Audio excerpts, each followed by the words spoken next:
نروح أعطيك القلم وتفضل اكتب لنا تشكيلتك المفضلة لأفضل 11 لاعب في التاريخ بالنسبة للأستاذ حفيظ دراجي. طيب بالنسبة لي أفضل حارس أنت لا تعرفه. أيوة. ولم تشاهده إلا في صور. ليفيا شين. ليفيا شين، من لا يعرف ليفيا شين؟ على الأقل تابعنا لقطات ليفيا شين. أيوة.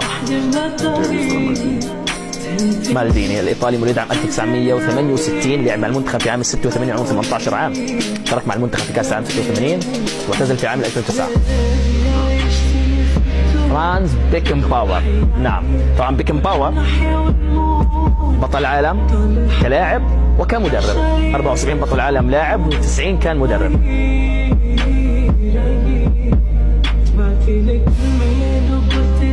واو، فيرجيل فان دايك لاعب من زماننا الحالي. نعم. طبعا تخبيت الظهير الايمن.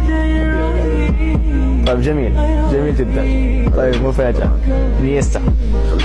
خليهم اسبانيين. لا لحظة شوي.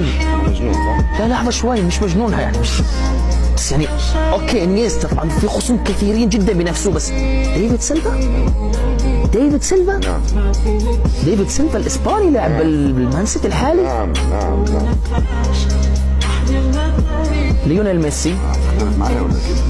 لا هو كيفك مثلا مستغرب يعني، انا كنت استغرابي. كريستيانو رونالدو، ليونيل ميسي.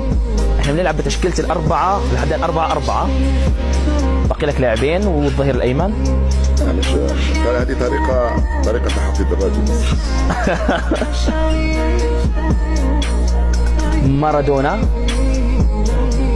بيلي. كاين واحد يفوز على هذا الفريق هذا؟ كاين واحد يمنع بأنهم يسجلوا عليه 4 ولا 5 أهداف؟ يا هي تشكيلة. مين المدافع الأيمن؟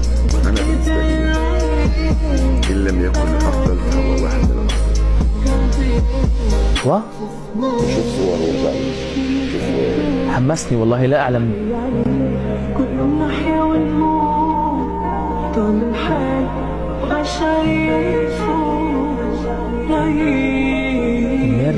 مرزقاني. شعبان مرزقاني. هذا مرزقان. شعبان مرزقان. حلو. شوفوا صوره. اكيد ما دخل قائمه حفيظ دراجي الا انه شيء كبير جدا ليكون في افضل تشكيله تاريخيه بالنسبه للاستاذ حفيظ. شوفوا معركته مع المانيا ومع ملكه المنتخب، مش فقط بسبب تلك المباراه، ومش فقط لانني لعبت معه، ولكن بالنسبه لي هو واحد من